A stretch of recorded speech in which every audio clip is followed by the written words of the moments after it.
आप सभी का स्वागत है हमारे चैनल पर। जैसा कि 18 फरवरी को क्लास 12 यूपी बोर्ड का हिंदी का पेपर है, तो उसी पेपर के लिए मैं ये वीडियो बना रहा हूँ। इम्पोर्टेंट टॉपिक लाया हूँ जिससे कि आप पढ़कर 100 में से 100 नंबर लाने का प्रयास कर सकते हैं। ये टॉपिक मैंने अपने आप देखे हैं, इतने साल जो पेपर आ रहे हैं, जो जो सबसे ज़्यादा आए हुए क्वेश्चन है उसी से मैं लेके आया हूँ। तब ये देखिएगा तो आप 18 फरवरी को अच्छा पेपर करके आएंगे और 100 में से 100 नंबर लेकर आएंगे। तो चलिए स्टार्ट करते हैं। ये पेपर डिजाइन किया मैंने ही किया हुआ है। पहले बहुविकल्पीय प्रश्न आते हैं, 5 नंबर गद्य के आते हैं और 5 नंबर पद के क्वेश्चन आते हैं। टोटल 10 नंबर का। तो पहला दे रखा है, साहित्य लोचन गद्य की विधा क्या है? तो भाई है आलोचना। ये मैंने MCQ छाटे हैं, ये बहुत ही ज़्यादा बार आए हुए हैं यूपी बोर्ड में, तब इनको देखिएगा। और वैसे ही इतिहास तो ज़्यादा मैच नहीं आता है, आप थोड़ा और पढ़िए। जैसे ये क्वेश्चन शायद विधा का है, तो आप विधा के रचना पढ़ के जाइए थोड़े से, तो आपके फंसेंगे। ये लेकिन ये क्वेश्चन मैंने बहुत से पेपर निकालने के लिए 3-4 साल से, उनमें ये क्वेश्चन आए हुए हैं MCQ, तो मैंने ये आपके लिए लिखे हैं। दूसरा आया हुआ है, भाग्य और पुरुपार्थ के लेखक हैं, तो ये हैं जरेंद्र कुमार। दूसरा है, तीसरा, निंदारस निबंध के लेखक कौन है? तो निंदारस निबंध के लेखक हरिशंकर परसाई हैं। चौथा है, सरस्वती पत्रिका का प्रकाशन किस युग में हुआ? तो ये द्विवेदी युग में हुआ है। भाषा और आधुनिकता निबंध के रचनाकार कौन है? तो इसके निबंध प्रोफेसर जी सुंदर रेड्डी हैं। ये मैंने MCQ जो आपको लगा रहा हूँ, आप ऐसे ही निबंध के रचनाकार और अलग से भी पढ़ के जाइएगा। ये तो बहुत बार आए हुए हैं, इसलिए मैं आपको लगवा रहा हूँ। ये 5 क्वेश्चन आपके गद्य के हो चुके हैं, अब अगले 5 क्वेश्चन आपके पद के आएंगे। तो इसमें पहला क्वेश्चन दे रखा है, तरस सप्तक का प्रकाशन वर्ष क्या है? तो इसका प्रकाशन सन 1943 में है। दूसरा दे रखा है, प्रियवास महाकाव्य के रचयिता कौन है? तो हरिओद हैं। इनका पूरा नाम होता है अयोध्या सिंह उपाध्याय, हरिओद नाम है इनका पूरा। तीसरा दे रखा है, झरना के रचयिता कौन है? तो झरना के रचयिता जयशंकर प्रसाद हैं। चौथा दे रखा है, ज्ञानी श्रेय भक्ति शाखा के प्रतिनिधि कवि हैं, तो इसके हैं कबीरदास। कमायनी महाकाव्य में सर्गों की संख्या है, तो 15 है। फिर आपका आता है 10 नंबर का गद्यांश। तो गद्यांश आपको मैंने टॉपिक बता रहा हूँ, राष्ट्र का स्वरूप डॉक्टर वासुदेव सरर अग्रवाला और हजारी प्रसाद द्विवेदी, अशोक के फूल। ये आप 2 चैप्टर पढ़ के जाइएगा, तो आपके दोनों इन्हीं 2 चैप्टर में से आपका एक गद्यांश जरूर फंस जाएगा, जो आपके 10 नंबर दिवा देगा। और गद्यांश में जो आपके क्वेश्चन आएंगे 5, वो पाँचों के पाँचों आपको करने हैं। आपको आते हैं और ना तो आप कैसे ऊपर वाला नीचे छाप ही आइए, आपको करके आना है, छोड़ कर नहीं आना है। वो आपको पद्यांश में पाठ का नाम पवन दूतिका और केकई का अनुपात आपने पाठ पढ़ा होगा। इन्हीं 2 चैप्टरों से आपका एक पद्यांश फंस जाएगा, जो आपको 10 नंबर दिला देगा। इसमें भी 5 क्वेश्चन होते हैं, तो आप पाँचों के पाँचों करके आइएगा, छोड़ के कुछ नहीं आना है। फिर अगला आपका आता है, गद्य के साहित्यिक परिचय आते हैं आपके। तो उसमें से आप डॉक्टर हजारी प्रसाद द्विवेदी, वासुदेव सरर अग्रवाल और डॉक्टर APJ अब्दुल कलाम, इन तीनों का जीवन परिचय आप पढ़कर जाइएगा और रचनाएं पढ़कर जाइएगा, आपके 5 नंबर पक्के हो जाएंगे।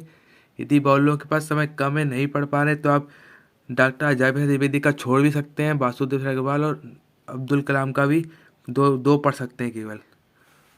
पे आता है पद में जीवन परिचय आपको जयशंकर प्रसाद, रामधारी सिंह दिनकर और हरिओद अयोध्या सिंह उपाध्याय का आपको पढ़ना होगा जीवन परिचय। तो आपको 5 नंबर मिल जाएंगे, रचनाएं आपको लिखनी पड़ेंगी। फिर छठा आपका क्वेश्चन आता है, पंचलाइट बहादुर कहानी आती, तो आपको कहानी पंचलाइट पढ़ के जाइए, तब भी हो जाएगा आपका काम, या आप बहादुर पढ़ सकते हैं। पंचलाइट का उद्देश्य भी कभी कभी आ जाता है, लेकिन आप कहानी पढ़ के जाइए, वो काम हो जाएगा। इन दोनों से किसी कहानी आ सकती है 5 नंबर में। फिर 7वां क्वेश्चन है आपका, त्यागपति का प्रथम सर्ग लिखने को आता है, या अथवा में आता है नायक का चरित्र चित्रण। तो आप नायक का चरित्र चित्रण पढ़ के जाइए, बहुत सरल होता है, हेडिंग याद करके जाइए, अंदर अपनी मर्जी से कुल लिखिए, 5 नंबर का मिल जाएगा। फिर 8वां क्वेश्चन आपको मिलेगा संस्कृत गद्यांश। तो संस्कृत गद्यांश में जातक कथा पाठ है आपका, आप उसका पाठ का अनुवाद पढ़ के जाइए, इनमें से आ जाएगा। अगर इसमें नहीं आता है तो आपका महामाना मालवीय में से आ जाएगा। इन दोनों चैप्टरों में से आपका जरूर आ जाएगा एक पद्य गद्यांश। ये आपके ये आपका मिलेगा संदर्भ का, और 5 नंबर आपको अनुवाद के मिलेंगे, टोटल 7 नंबर का मिलेगा। फिर संस्कृत पद्यांश आता है, इसमें से आपके ये 2 मैंने देखे हैं, बहुत ही बार आए हुए हैं, तो ये मैंने लिखकर आपको दिखा दिए, ये आप पढ़ के जाइए, ये भी आ सकते हैं, बहुत ही दोनों है। और एक महामाना मालवीय में से आता है, महामाना मालवीय और जातक कथा में से आप पढ़ जाइएगा, चैप्टर में से 1-2 पढ़ लीजिएगा, आपको फंस जाएंगे, क्योंकि संस्कृत के गद्यांश से किसी चैप्टर से भी आ सकता है, लेकिन महामाना मालवीय और जातक कथा से तो आ ही जाता है। फिर आपके 2 नंबर के मुहावरे आते हैं। पहला है अंधे की लकड़ी होना, दूसरा है गड़े मुर्दे उखाड़ना, तीसरा है घर की मुर्गी दाल बराबर। एक आपको एक नंबर मिलेगा, 2 नंबर लोकोक्तियाँ और मुहावरे लिखने को आपको मिलेंगे। आपको जब 18 फरवरी को पेपर देंगे तो आप पूरा प्रश्न पत्र हल करके आइएगा, आपको छोड़ना कुछ नहीं है, आपको जैसा आता है वैसा लिखिए, कॉपी भर के आइएगा, आपको 100 में 100 नंबर मिल जाएंगे।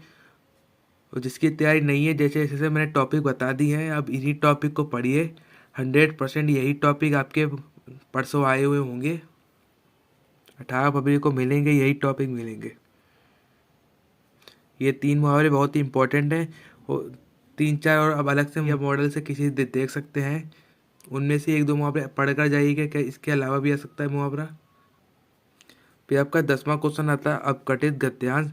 तो अभी ये 1-2 साल से ही आ रहा है, 5 नंबर में ये 1 नंबर क्वेश्चन आता है, 2-2 नंबर के 2 क्वेश्चन आते हैं, 5 नंबर का गद्यांश आता है। तो आप ये कब गद्यांश आता है तो बहुत सरल होता है ये, आप गद्यांश को ध्यानपूर्वक पढ़ें, और जो क्वेश्चन है उसी में से छांटने होते हैं, क्वेश्चन मिल जाते हैं, बहुत सरल है, जैसा आप छांट पाएँ वैसा ही छांट कर चले आएँ, छोड़ के ना आए कि मुझे नहीं आता, चलो मैं नहीं करता हूँ। फिर आपकी 11 नंबर में व्याकरण आती है। व्याकरण में आपके 2-2 नंबर में डिवाइड होते हैं, और पहला आता है सही। आपको 11वां क्वेश्चन ये होता है अनल अनिल, ऐसे आपके क्वेश्चन आते हैं MCQ में। फिर आपके शब्द के 2 अर्थ लिखिए। फिर आपको आता है जिसने इंद्रियों को जीत लिया हो, वो होता है जितेंद्रिया, 1 नंबर में आपको मिलता है। फिर इसी में आपको होता है 2 वाक्यों को शुद्ध करके लिखिए, 2 नंबर में। ये टोटल आपका 8 नंबर का हो जाता है। ये व्याकरण आपकी 8 नंबर में आ जाती है पूरी। फिर आपका 12वां आता है रस। तो आपको हास्य रस व वीर रस उदाहरण सहित याद कर लेना, आपको 18 तारीख को छपा मिलेगा पेपर में। दूसरा है अनुप्रास व रूपक अलंकार उदाहरण सहित लिखिए, आपको इन्हीं दोनों को पढ़ना है। तीसरे में सोरठा और दोहा छंद उदाहरण सहित पढ़कर जाइएगा, यही आपको मिल जाएगा। फिर 13वां है पत्र लेखन। आपको पहला विद्यालय के प्रबंधक पर आवेदन पत्र आपको मॉडल से पढ़ना है। विद्यालय के प्रबंधक पर आपको पढ़ना है, जैसे कि आपको अपनी फीस माफ़ करानी है, किसी आप पढ़ लीजिएगा, और पेपर में जैसा क्वेश्चन आए बिल्कुल सेम उतार ही आइएगा, और जो आगे जिस पर दिया बस वही लिख कर आइएगा। फिर दूसरा है बैंक के प्रबंधक पर ऋण प्राप्ति के लिए आवेदन पत्र, तो आपको ये पढ़कर जाना है। और ये आपका 6 नंबर में पत्र लेखन आता है, सही से लिख के आइएगा, आपको 6 नंबर पक्के मिल जाएंगे। फिर आपका 14वां प्रश्न, ये वो हिंदी प्रश्न का आखिरी प्रश्न होता है, जो कि 9 नंबर में आपके लिए आता है। ये निबंध होता है, आपको 9 नंबर मिलता है। पहला आतंकवाद, दूसरा जीवन में खेलकूद का महत्व, तीसरा पर्यावरण पर, चौथा राष्ट्रीय एकता पर। आपको ये 4 पढ़ के जाने हैं, वो आपको कम से कम नहीं तो 4-5 पन्ने उतार देने हैं वहाँ पर। इसके अलावा भी ये आप पढ़ सकते हैं, तो आप पढ़ लीजिएगा। इस पूरी वीडियो में जो टॉपिक बताए हैं आप सभी को, आप वो टॉपिक पढ़ के जाइएगा। 100% यही क्वेश्चन आपके 18 तारीख को मिलेंगे पेपर में। यदि आपका किस्मत बढ़िया रही तो आप बिल्कुल सेम ही छपा मिल जाएगा, नहीं तो प्रश्न जैसे मैंने बताए हैं वैसे ही आएंगे, उसी चैप्टर से आएंगे, मगर थोड़े टेढ़े मेढ़े आ सकते हैं।